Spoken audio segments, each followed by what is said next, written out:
The morning mist clung to the River Seine like a shroud, concealing what approached from the north. It was the early spring of 885, and the inhabitants of Paris went about their daily routines, unaware that hundreds of dragon-headed ships were silently gliding toward them, carrying warriors whose names would soon be etched into the chronicles of fear. As the fog began to lift, revealing the massive Norse fleet stretching across the water as far as the eye could see, the Frankish sentries realized with growing horror what was unfolding before them. The Northmen had returned to Paris, but never before in such overwhelming numbers. Count Odo, defender of the city, stood atop the fortified bridge watching the approach. In that moment, as the morning sun caught the glint of countless axes and spears, he knew that defeat seemed certain for the Frankish capital. The siege that would follow would test not just the walls of Paris, but the very foundations of the Carolingian world. Before we begin this journey into the Viking Age, tell me in the comments, where are you watching from? It's always fascinating to see our community of history lovers spread across the world. And if you're new here, don't forget to subscribe and enable notifications. Every subscription helps us keep exploring the real stories behind the legends. Now let's begin. The Paris that faced this Norse onslaught was not the sprawling metropolis we know today. In the late 9th century, the city was primarily contained on what is now the Île de la Cité, a defensible island in the middle of the Seine. Around this natural fortress, small settlements clung to both banks of the river, but the heart of Paris, its cathedral, its markets, its administrative centers, all crowded together within the island's protective embrace.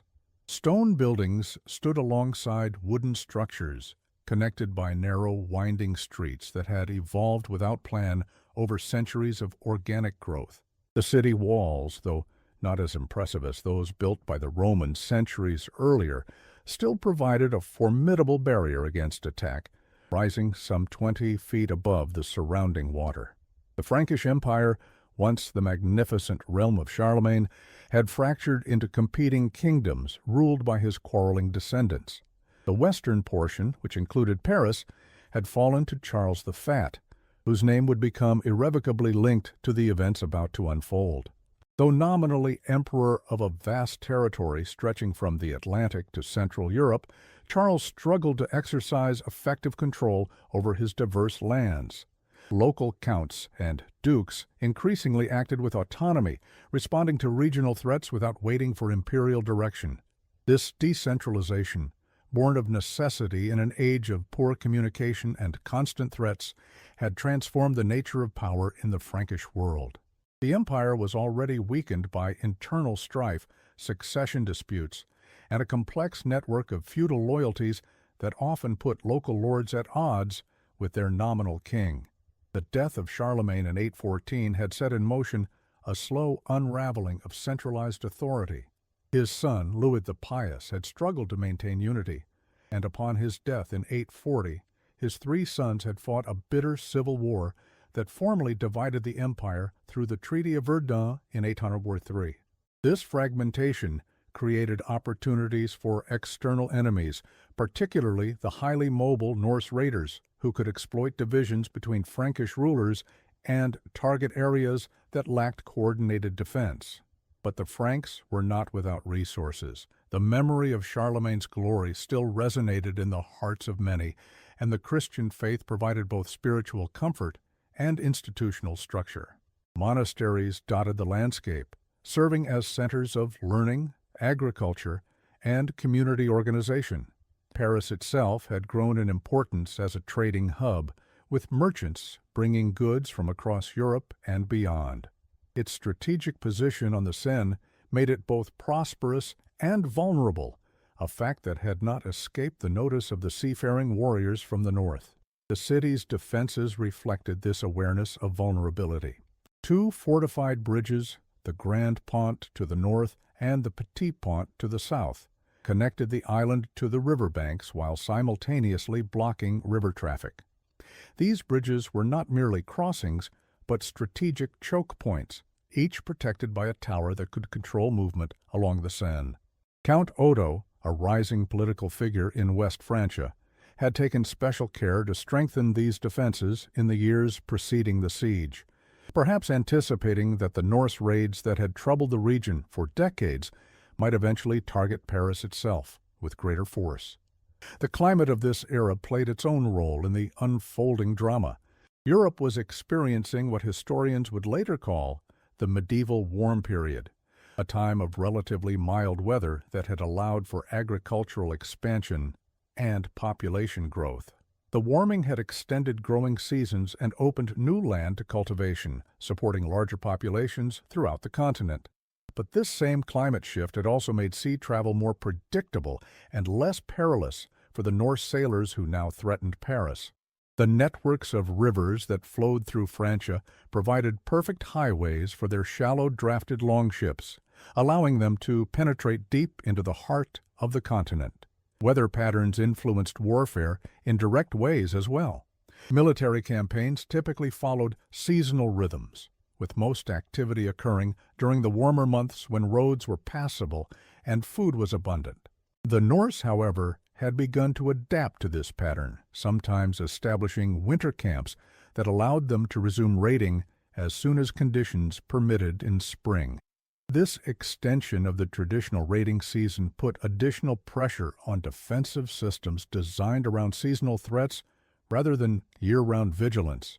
To understand the people who now surrounded Paris, we must journey north to the fjords and forests of Scandinavia. The Norse, commonly known as Vikings to those they raided, were not simply pirates or mindless marauders, though they were certainly feared as such by many who encountered them.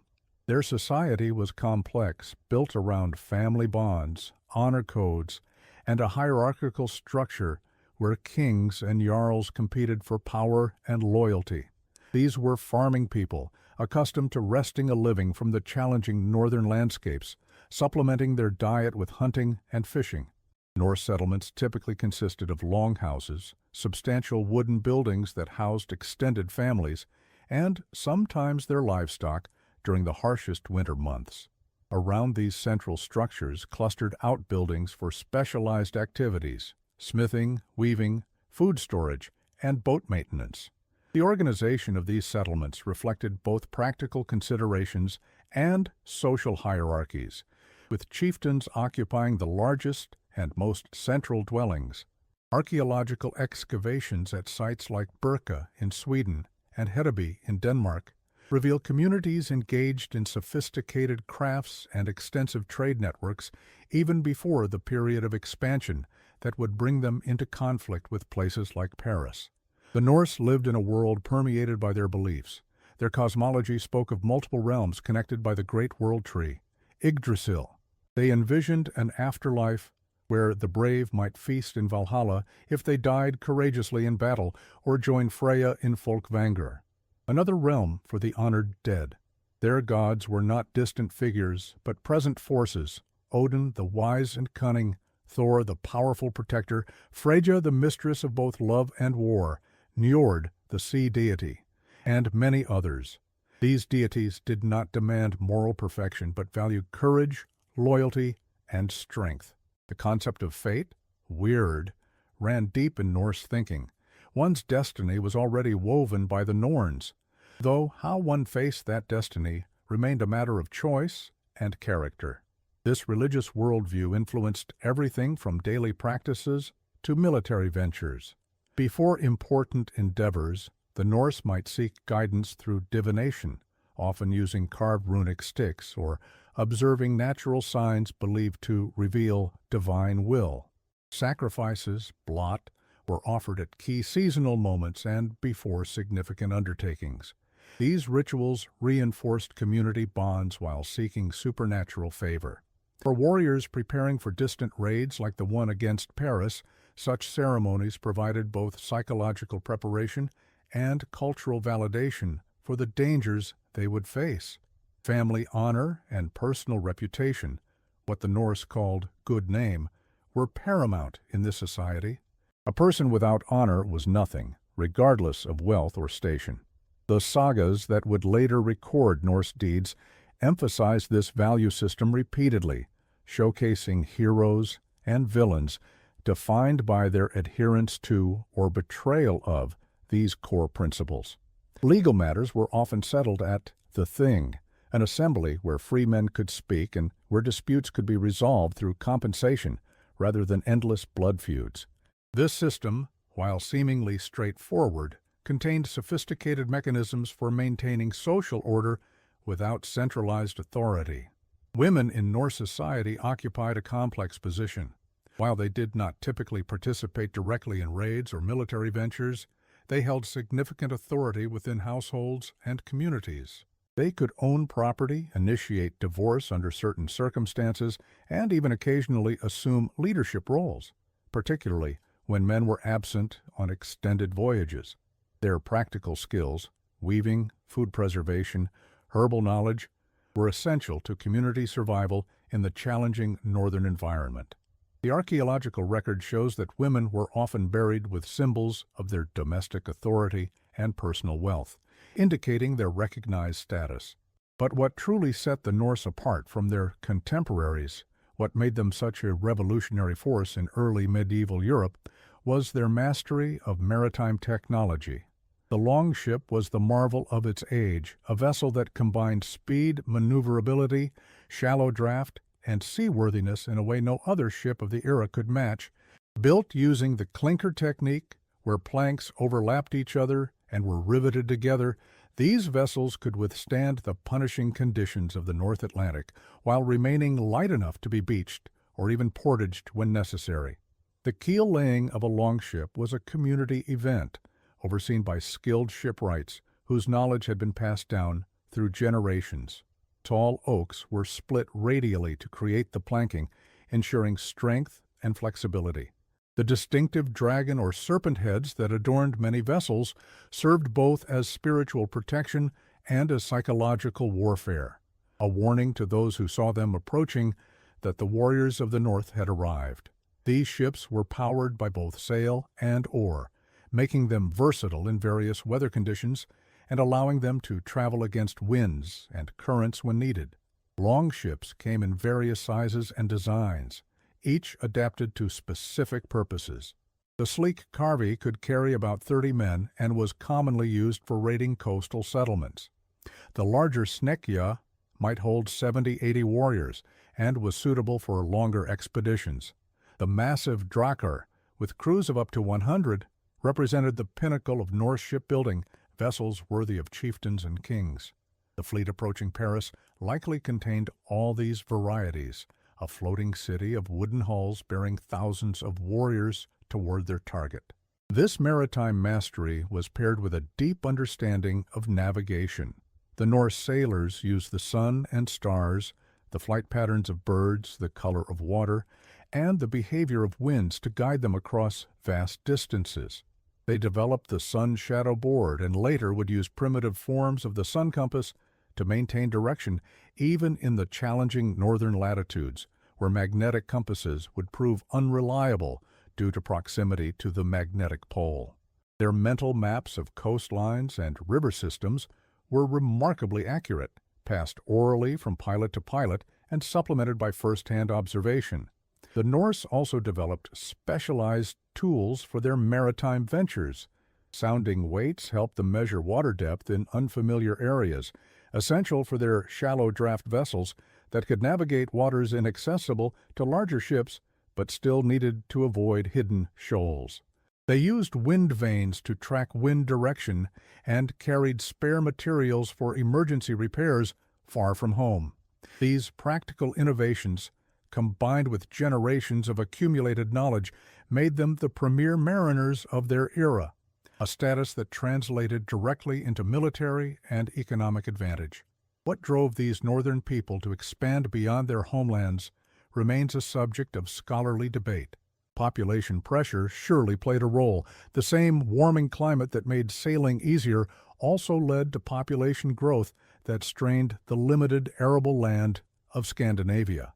The inheritance customs that gave most property to the eldest son left younger sons with limited prospects unless they sought fortune elsewhere.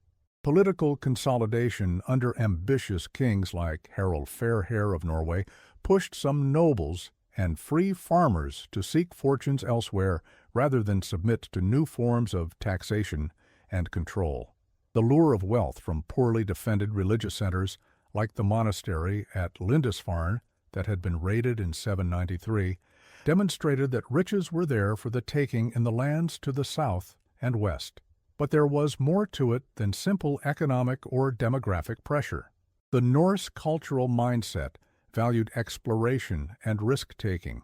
Their sagas celebrated those who ventured into the unknown and returned with tales and treasures. The concept of proving oneself through daring deeds resonated deeply in their society.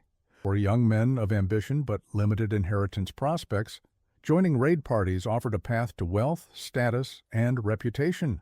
The seasonal nature of northern agriculture also created windows of opportunity when men could leave their farms in the care of women and elders to seek wealth abroad. Archaeological evidence from Norse settlements shows a sudden influx of foreign goods beginning in the late 8th century. Silver coins from Arab lands, glassware from the Rhineland, jewelry from the British Isles, silks from Byzantium. These treasures, brought home by successful raiders and traders, would have provided powerful visual evidence of the opportunities that lay beyond the horizon. They would have inspired new generations of young people to seek similar adventures, creating a self-reinforcing cycle of expansion that gradually shifted from opportunistic raiding to more systematic exploration and eventual settlement. By the late 9th century, these expanding Norse had encountered, and often clashed with, virtually every major power in Europe. From Constantinople to Ireland, from Russia to Iberia, their ships had appeared, sometimes bringing trade, sometimes bringing terror. They had established settlements in the British Isles, founded Dublin as a trading center, and begun the process of colonizing Iceland. They had ventured up the rivers of Russia, making contact with Byzantine and Arab civilizations. They had raided the Mediterranean coast and even threatened Rome itself. Their interactions with these diverse cultures had gradually changed the Norse themselves. Many had adopted Christianity, at least nominally, particularly those who settled in already Christian lands. They had absorbed new military tactics, new technologies, new artistic styles, and new concepts of political organization. The warriors who now surrounded Paris were not the same as those who had first ventured beyond Scandinavia a century earlier. They were more sophisticated, more adaptable, and in many ways more dangerous, experienced veterans who had learned through decades of warfare how to overcome the defenses of settled societies. Francia had not been spared their attention. Since the early 800s, Norse raiders had probed the river systems of the Frankish realms, striking monasteries, towns, and trading centers. What began as hit-and-run summer raids gradually evolved into more permanent presences, with winter camps established and territorial ambitions growing. Paris itself had been attacked in 845 under the leadership of a chieftain named Ragnar, possibly the same figure who would later become mythologized in the sagas as Ragnar Lothbrok. On that occasion, Charles the Bald, the Frankish king, had opted to pay the massive sum of 7,000 pounds of silver to persuade the Northmen to depart, a solution that solved the immediate crisis but set a precedent that would encourage further incursions. The Frankish response to these threats had evolved over time. Initially caught unprepared by the speed and mobility of Norse raiders, they had gradually developed more effective countermeasures. Fortified bridges like those at Paris were one such innovation, designed specifically to prevent longships from penetrating deep into the interior. Local militias had been organized to respond more quickly to raids. Watchtowers and signal systems had been established along major rivers to provide early warning. Despite these adaptations, however, the Norse continued to find vulnerabilities to exploit, and their attacks grew more ambitious rather than less. By 885, the Norse approach to Francia had evolved. This was no mere raiding party that now appeared before Paris, but an army of unprecedented size. Contemporary chroniclers, though prone to exaggeration, speak of hundreds of ships and thousands of warriors. The monk Abbo of Saint-Germain-des-Prés, who witnessed the events and later recorded them in his poem De Bello Parisiaco, described the river as being completely covered with vessels for 2 miles. Modern historians estimate the Norse force at between 5,000 and 10,000 fighters, still a massive army by early medieval standards, particularly for a pre-modern society operating far from its homeland. This great host was led by Sigfrid and Sinrik, experienced chieftains who had clear strategic objectives beyond mere plunder. They sought passage up the Seine toward Burgundy, a rich region they planned to raid. But Paris stood in their way, its fortified bridges blocking river traffic. On November the 25th, 885, Sigfrid approached the city's defenders with an unusual request. He asked not for the city's surrender, but for permission to pass peacefully upriver, promising to leave Paris itself unharmed. Bishop Goslin, who along with Count Odo led the defense of Paris, stood upon the city walls to hear this proposal. Already in his 60s, the elderly cleric had lived through decades of Norse incursions and understood their tactics well. A man of both faith and practical wisdom, he understood the implications immediately. To allow the Norse fleet to pass would save Paris but doom the communities upstream. It would also signal weakness and set a dangerous precedent for future encounters. After consultation with the city's leaders, Goslin delivered his response. Paris would not yield, nor would it allow passage. The Northmen would have to fight or turn back. The Norse leaders received this answer with a mixture of anger and grudging respect. They had hoped to avoid a prolonged siege, but now they committed themselves to breaking Paris by force. The following morning, as mist still clung to the river, the first assault began. Wave after wave of warriors attempted to scale the walls of the Grand Pont, the larger of the 2 fortified bridges. They came with ladders, grappling hooks, and fearsome battle cries that echoed across the water. The Franks met them with determination, raining down arrows, stones, and scalding water upon the attackers. This first clash revealed something unexpected to the Norse commanders. The Parisians were far better prepared than anticipated. Count Odo had spent months strengthening the city's defenses, inspired by previous Norse incursions and recognizing the strategic importance of the bridges. The Grand Pont was protected by a high tower at its center, while the Petit Pont connecting the island to the left bank had its own formidable defenses. The entire island city was encircled by a wall that, while not as impressive as Roman fortifications, was nevertheless substantial enough to resist direct assault. The initial attack lasted from dawn until dusk, with successive waves of Norse warriors attempting to gain a foothold on the bridge or the island walls. The fighting was brutal and close quarters, with the narrow spaces of the bridge tower and walls forcing attackers and defenders into intimate, deadly contact. Sword met shield, axe met helmet, and men on both sides fell to their deaths in the cold waters of the Seine below. By nightfall, the Norse had failed to breach any part of the defenses, though they had inflicted and suffered significant casualties. As darkness fell, they withdrew to their camps to tend wounds, replenish weapons, and plan the next day's assault. As the initial attack faltered, the Norse shifted to more methodical siege tactics. They established camps on both banks of the Seine, effectively cutting Paris off from outside help. They constructed siege engines, primitive catapults, and battering rams to pound at the defenses. They attempted to undermine the bridge foundations and set fire to the wooden structures with fire ships sent downstream. Day after day, the assaults continued, met each time by the stubborn resistance of the defenders. The siege engines employed by the Norse showed their adaptability. While not traditionally practitioners of siege warfare in their homeland, they had learned these techniques through decades of interaction with continental European military traditions. Their catapults, though crude by Byzantine or Arab standards, could still launch substantial projectiles against the Parisian defenses. Their battering rams, protected by wooden shelters, allowed them to attack vulnerable sections of the walls while partially shielded from missiles from above. These innovations demonstrated how thoroughly the Norse had evolved from mere raiders to a more conventional military force capable of complex operations. For the Parisians, each day brought new challenges. The constant bombardment damaged sections of the walls, requiring immediate repairs, often conducted under fire.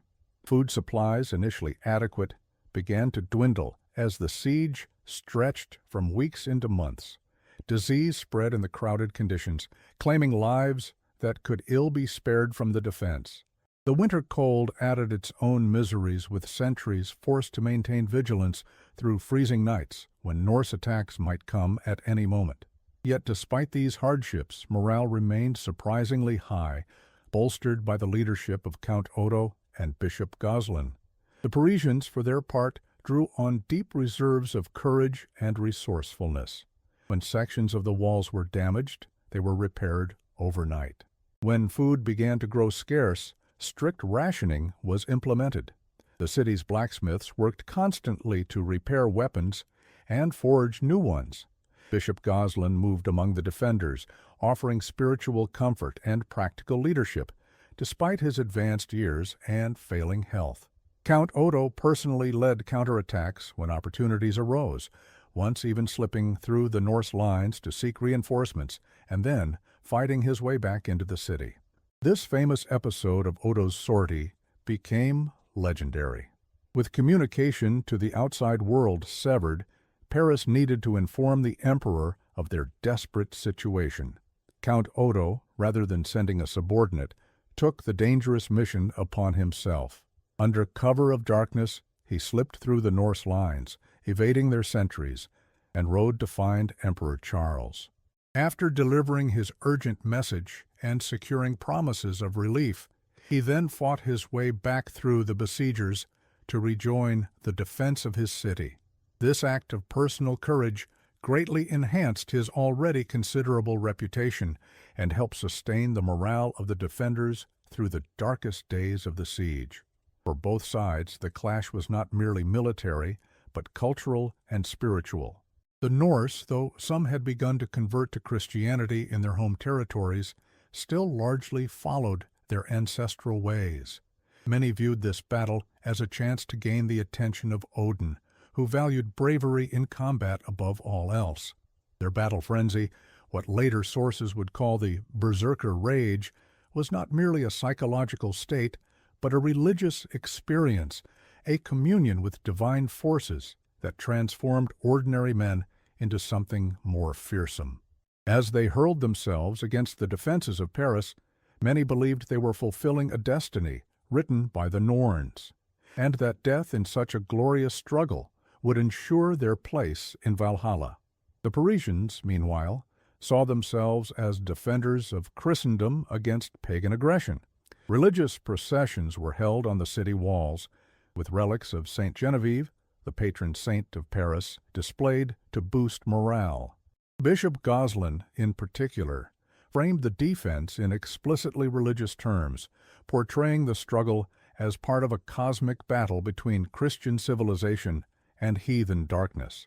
Church bells rang to signal attacks and to call defenders to threaten sections of the walls. Priests moved among the fighting men, hearing hasty confessions and administering last rites to the dying. Each side believed divine forces favored their cause and interpreted natural events, a sudden storm, an unusual cloud formation, even the flight of birds, as omens of divine intervention. As winter deepened, conditions grew increasingly harsh for both besiegers and besieged. The Seine froze partially, complicating Norse movements, but also creating new avenues of attack. Disease spread through the cramped conditions of the city and the makeshift camps of the attackers. Food stores dwindled as the siege extended far longer than either side had anticipated. The Norse supplemented their supplies by raiding the surrounding countryside, further devastating the region, but maintaining their ability to continue the siege. The freezing of the river presented particular challenges and opportunities. For the Norse, their ships, the key to their mobility and their eventual escape route, became vulnerable when locked in ice. They had to maintain constant vigilance to protect these invaluable assets from Frankish counterattacks. At the same time, the frozen surface potentially offered new paths of attack, allowing warriors to approach sections of the walls previously protected by water. For the Parisians, the ice both threatened and protected, reducing the natural moat effect of the river, but also limiting the movement of the dreaded longships. Both sides adapted their tactics to these changing conditions, demonstrating the flexibility that characterized medieval warfare at its most sophisticated. A key moment came in February of 886, when a sudden thaw and heavy rains caused the Seine to rise dramatically. The swollen waters damaged the Petit Pont and a section collapsed. A small group of defenders found themselves stranded in the bridge tower, cut off from the main city. The Norse immediately concentrated their attack on this vulnerable position. What followed became one of the most celebrated episodes of the siege. 12 Frankish warriors held the tower against repeated assaults for an entire day. Though all eventually perished when the Norse set fire to the structure, their sacrifice became emblematic of the city's determination. Abbo's poem describes these 12 defenders in heroic terms, naming each and recording their deeds for posterity. They were a diverse group, knights and commoners, veterans and youths, united in their desperate last stand. Their commander, a warrior named Ermenfrid, reportedly continued fighting even after receiving multiple wounds. As the tower burned around them, they chose to die fighting rather than surrender, leaping into the Norse ranks with swords swinging until they were overwhelmed by superior numbers. For the Parisians, watching helplessly from the main walls, unable to send aid across the broken bridge, this display of ultimate sacrifice reinforced their own determination to resist to the last. The loss of the Petit Pont created a critical vulnerability. The southern approach to the city was now more accessible to Norse attack, forcing the defenders to redistribute their already stretched forces. However, the Parisians quickly adapted, using boats to maintain communication between the island and the left bank, and constructing additional defensive works to compensate for the lost bridge tower. This flexibility in response to changing circumstances was characteristic of medieval defensive operations at their most effective, and helps explain how Paris was able to withstand such a prolonged assault. By spring, the situation in Paris had grown desperate. Bishop Goslin had succumbed to illness, depriving the defenders of one of their most inspirational leaders. Food was critically scarce, and there were rumors of people eating rats and even resorting to cannibalism in the most desperate quarters of the city. The constant strain of maintaining vigilance for months had exhausted the defenders physically and mentally. Yet still, they held on, sustained by the leadership of Count Odo and the hope that Emperor Charles the Fat would eventually come to their aid.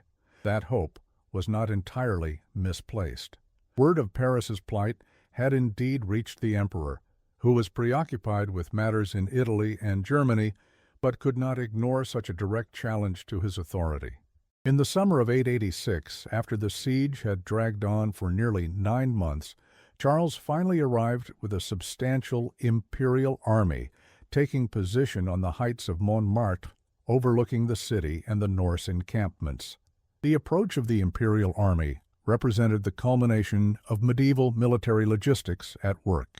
Gathering forces from across the fragmented empire, coordinating their movement over poor roads, securing supplies for thousands of men and horses, all this required months of preparation. The army that eventually appeared on the hills above Paris was a diverse force, including contingents from regions that rarely cooperated politically. There were heavily armored Frankish cavalry, spearmen from Saxony, crossbowmen from Italy, and light cavalry from the eastern frontiers. This diversity of arms gave Charles tactical flexibility, but also created command challenges, as different units were accustomed to different fighting styles and spoke different dialects or languages. The arrival of imperial forces should have been the turning point, the moment when the besiegers became the besieged. Charles commanded a force that, on paper at least, outnumbered the Norse army. A decisive battle could have broken the Northmen and perhaps altered the course of Frankish-Norse relations for generations. The Parisians, catching sight of the imperial banners on the hilltop, rejoiced at what they believed would be their imminent salvation. What followed, however, would become one of the most controversial decisions in early medieval history.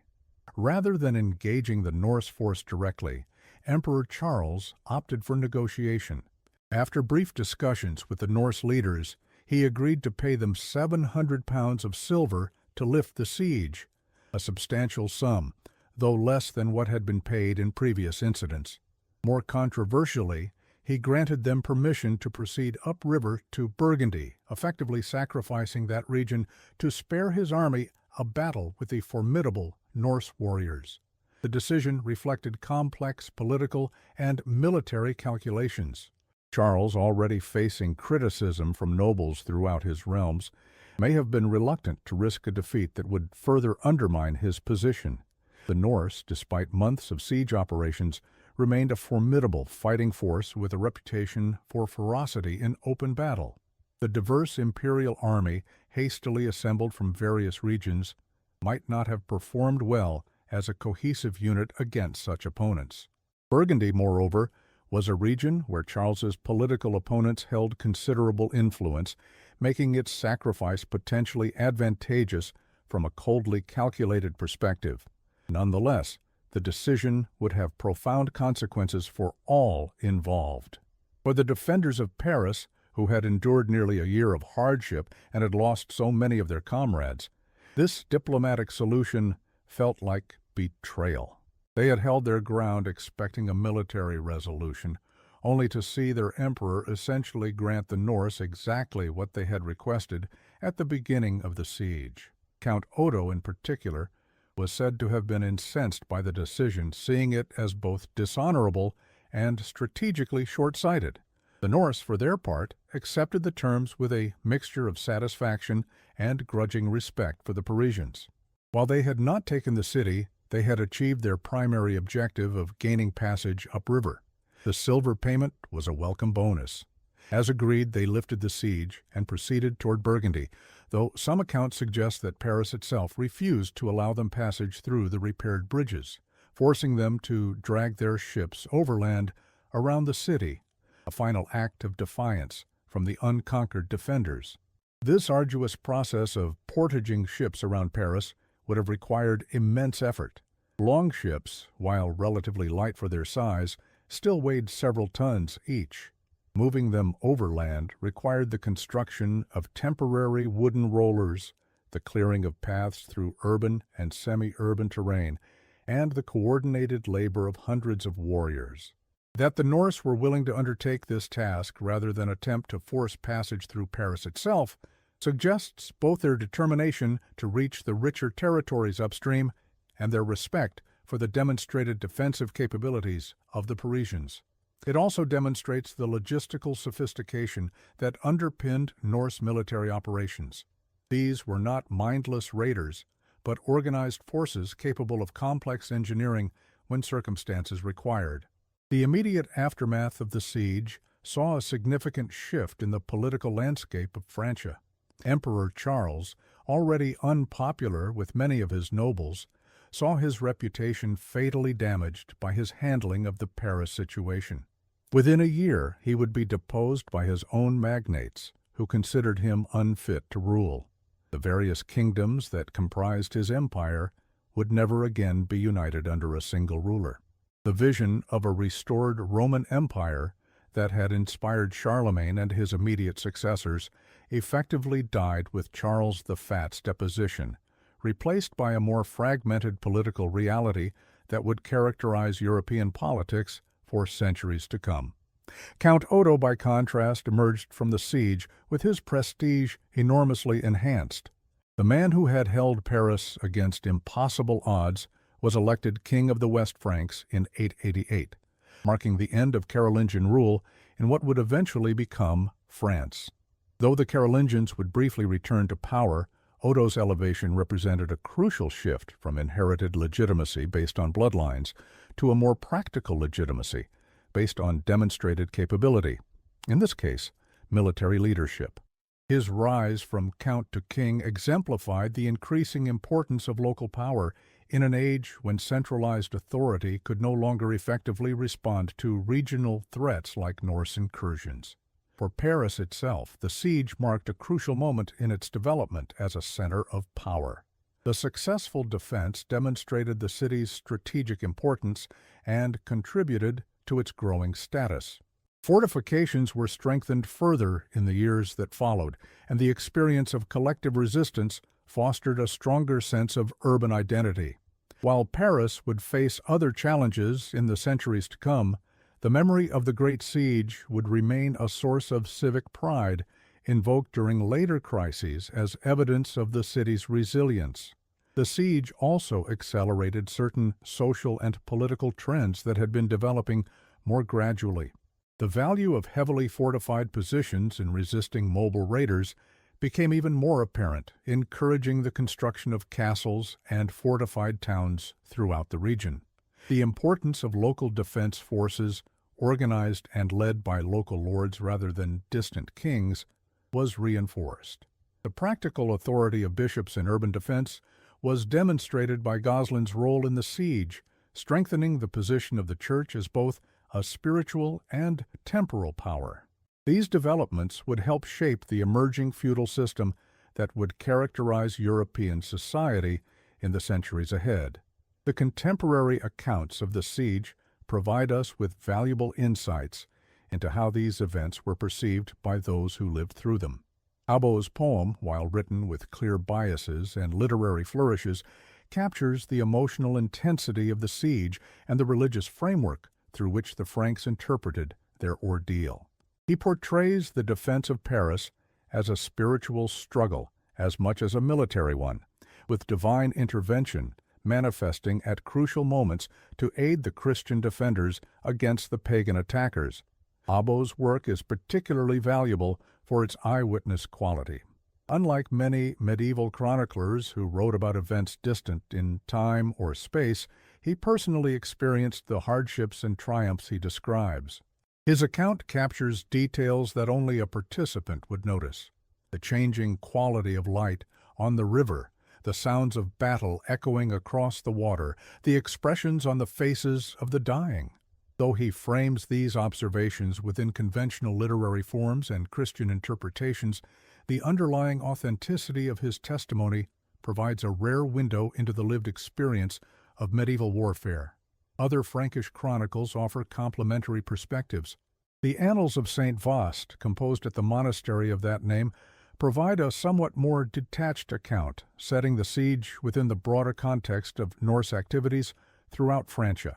The various continuations of the Royal Frankish Annals, though briefer in their treatment of the siege, help establish its significance within the political narrative of the declining Carolingian Empire.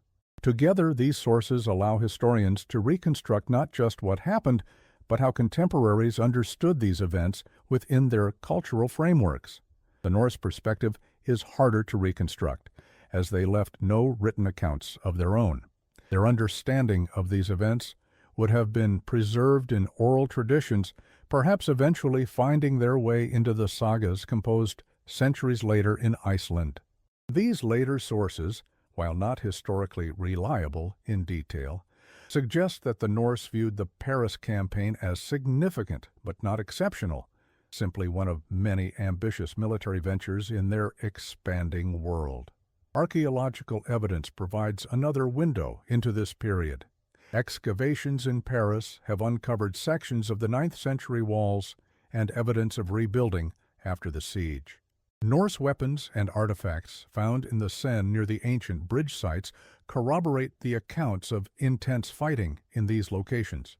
Burial sites in Scandinavia from this period contain Frankish goods that might have been obtained through the raiding and trading activities associated with such expeditions.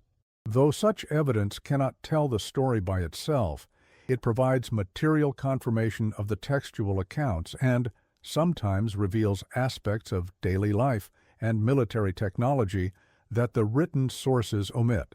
The Frankish chroniclers, writing in monasteries across the realm, generally presented the siege as a cautionary tale about the dangers of imperial weakness, and the consequences of failing to confront pagan aggression directly. For them, the willingness of Charles the Fat to buy peace rather than fight for it exemplified the decline of Charlemagne's legacy. These interpretations would influence how subsequent generations understood not only this specific event, but the broader phenomenon of Norse expansion and its impact on European development. In the wake of the siege, Norse activity in Francia did not cease, but it began to take new forms. Some Norse groups, having seen the potential of the region, began to shift from raiding to settlement. By 911, a mere 25 years after the siege of Paris, the Frankish king Charles the Simple would grant territory around the Lower Seine to a Norse leader named Rollo, establishing what would eventually become Normandy.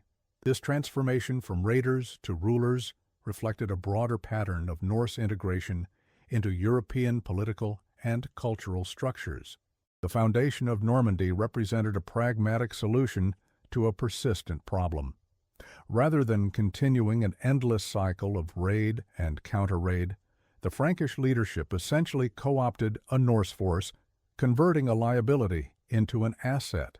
Rollo and his followers were required to convert to Christianity and to defend the region against other Norse raiders, effectively becoming the shield rather than the sword. This arrangement, while born of necessity rather than strength, proved surprisingly successful. Within a few generations, the Norse settlers had adopted the Frankish language and many customs while maintaining their martial vigor and organizational skills. The Norse who settled in these regions gradually adopted local customs, languages, and religion while retaining elements of their northern heritage. Within a few generations, the descendants of the warriors who had besieged Paris were themselves French-speaking Christians, albeit ones with distinctive cultural traits and a continuing reputation for military prowess. The Norman conquest of England in 1066 would demonstrate how thoroughly these former outsiders had become powerful insiders in European power politics. This process of assimilation and acculturation was complex and multidirectional. While the Norse settlers adopted many Frankish practices, they also introduced elements of their own culture, legal concepts, artistic styles, shipbuilding techniques, and military tactics. The resulting synthesis created something new and distinctive. Normandy developed a political structure that combined elements of Norse military organization with Frankish feudal concepts. Its art and architecture incorporated both northern and continental influences. Its dialect evolved with Norse linguistic elements embedded within the dominant Romance language framework. This cultural fusion would eventually produce one of the most dynamic societies in medieval Europe. For the Norse homelands, the era of the great raids and expeditions eventually gave way to more stable political structures. The process of state formation accelerated, with kings consolidating power and Christian conversion providing new foundations for royal authority. Denmark, Norway, and Sweden emerged as unified kingdoms, increasingly integrated into European diplomatic, religious, and commercial networks. The wild energy that had driven the great fleets to places like Paris was gradually channeled into more conventional forms of state power. This transformation was neither simple nor linear. Different regions of Scandinavia developed at different rates, with Denmark generally leading in centralization and Christianization, while more remote areas maintained older patterns longer. There were periods of regression and conflict as traditionalists resisted both political centralization and religious change. The conversion process itself was complex, with syncretic practices and beliefs persisting long after formal acceptance of Christianity. Nevertheless, by the 11th century, the outlines of the medieval Scandinavian kingdoms were clearly visible, marking the end of the conditions that had produced the great raids of the previous centuries. By the 11th century, the Viking Age, as traditionally defined, was drawing to a close. The raids had largely ceased, replaced by more regular trading relationships and conventional warfare between established powers. The Norse had transformed from mysterious outsiders into familiar, if sometimes still feared, participants in European affairs. Their ships no longer brought terror to places like Paris, but instead carried goods, diplomats, and pilgrims. The economic systems that had developed during the Viking Age continued to evolve. Trading centers like Hedeby, Birka, and later Bergen and Oslo connected Scandinavia to broader European and global networks. Specialized craft production increased with distinctive regional styles in jewelry, weaponry, and textiles. Agricultural practices improved, with new technologies and crop varieties increasing productivity. Urban centers grew, particularly in Denmark and later in Norway and Sweden. The subsistence economy that had partially driven the earlier expansion gradually gave way to more complex commercial arrangements, reducing the pressure for raiding as a means of wealth acquisition. The Siege of Paris in 885-886 thus stands as a pivotal moment in a broader historical transition. It represents both the high watermark of Norse military ambition in Francia and the beginning of a new phase in the relationship between the northern peoples and their southern neighbors. The defenders who stood on the walls of Paris, facing the massive Norse fleet, were witnessing not just a military confrontation, but a complex cultural encounter that would help shape the emerging medieval world. The siege embodied multiple historical currents: the declining effectiveness of the Carolingian political model, the increasing importance of local defense and local leadership, the evolution of Norse expansion from raiding to settlement, the development of new military technologies and tactics, and the complex interplay between religious and political motivations in medieval conflict. It was simultaneously an end and a beginning, the last gasp of the unified Carolingian vision and the first steps toward the more fragmented, but also more dynamic political landscape of the High Middle Ages. The legacy of these events resonates far beyond their immediate context. The courage displayed by the Parisian defenders has become part of the city's mythic history, invoked during later sieges and crises as an example of civic determination. The political consequences, the fall of Charles the Fat and the rise of Odo, accelerated the fragmentation of Charlemagne's empire and the development of more localized power structures that would characterize medieval Europe. The strategic insights gained from the siege, the value of fixed defenses, the importance of river control, the effectiveness of determined resistance against even overwhelming numbers, influenced military thinking for generations. For military historians, the siege offers valuable insights into the evolution of warfare in this period. The effectiveness of the fortified bridges against even a superior force demonstrated the growing importance of fixed defenses and strategic choke points. The Norse adaptation to siege warfare, traditionally not their strength, showed their tactical flexibility. The eventual diplomatic resolution highlighted the complex interplay between military and political considerations that often characterized medieval conflicts.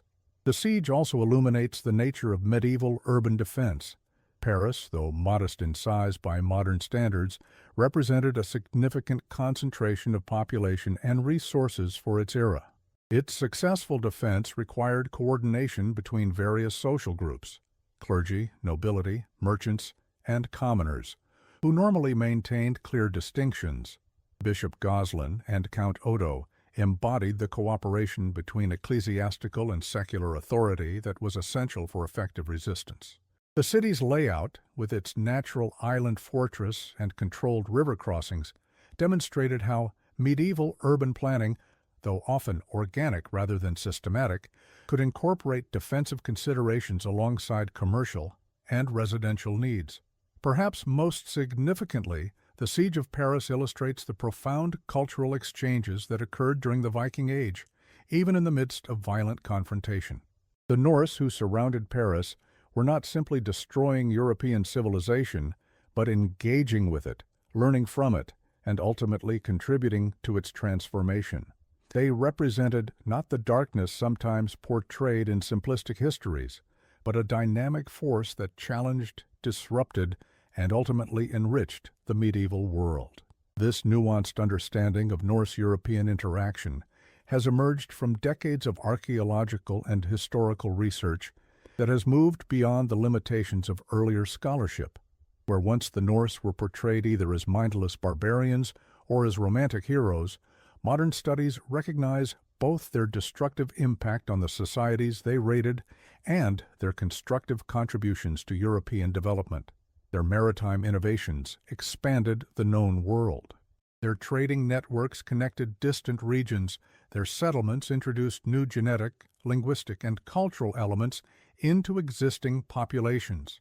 Their challenges to established powers created opportunities for political and social evolution that might otherwise have taken centuries to develop. As we look back across more than a millennium to those tense days when Paris stood defiant against the Norse onslaught, we can recognize both the vast differences and the surprising similarities between their world and our own. The siege reminds us that history is rarely simple, that encounters between cultures, even hostile ones, produce complex outcomes that cannot be reduced to narratives of triumph or disaster. The Franks did not simply defeat the Norse, nor did the Norse simply conquer the Franks. Instead, both were changed by their encounter, becoming part of a new synthesis that would help form the foundations of modern Europe. The story of Paris and the Norse also reminds us of the resilience of human communities in the face of seemingly overwhelming challenges. The defenders who stood on the walls day after day, facing one of the most formidable military forces of their era, demonstrated a courage and determination that transcends the centuries. Their experience speaks to the enduring human capacity to find strength in adversity, to draw together in common cause, and to persist even when defeat seems certain.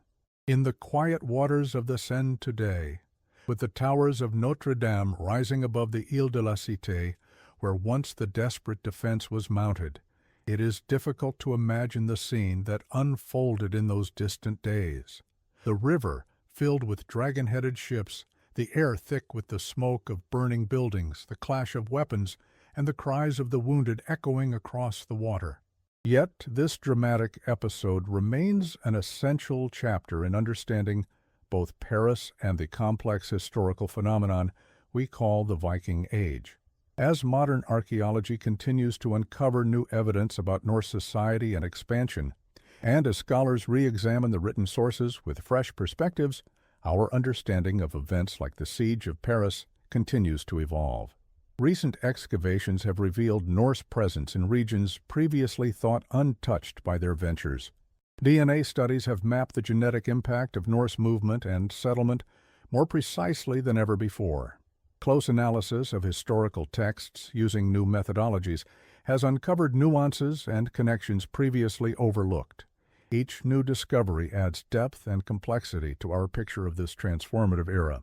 What remains constant is the recognition that this was not simply a conflict between barbarians and civilization, as older narratives might have suggested, but an encounter between two sophisticated cultures, each with its own values, strengths, and adaptations to the challenges of their world. The Norse who came to Paris were not mindless destroyers, but complex human beings, operating within their own cultural logic, seeking advantage in a world of limited resources and competitive honor. The Franks who defended the city were not simply passive victims, but active agents who drew on their own traditions of resistance and community solidarity to withstand the onslaught. In the interaction between them, we can glimpse the dynamic processes that have always characterized human history: conflict and accommodation, resistance and adaptation, the constant negotiation between tradition and change. The Siege of Paris, like so many pivotal moments in the historical record, reminds us that beneath the grand narratives of kings and empires lie the experiences of ordinary people. The Norse warrior far from home, hoping to win wealth and reputation. The Parisian defender standing watch through cold nights, wondering if dawn would bring renewed attack. The peasant in the surrounding countryside, caught between opposing forces and struggling simply to survive. Their collective choices and actions more than the decisions of leaders, ultimately shaped the world that emerged from these tumultuous times. As the medieval world continued to evolve in the centuries following the siege, both the Norse and Frankish contributions would remain visible in European institutions, languages, and cultural practices.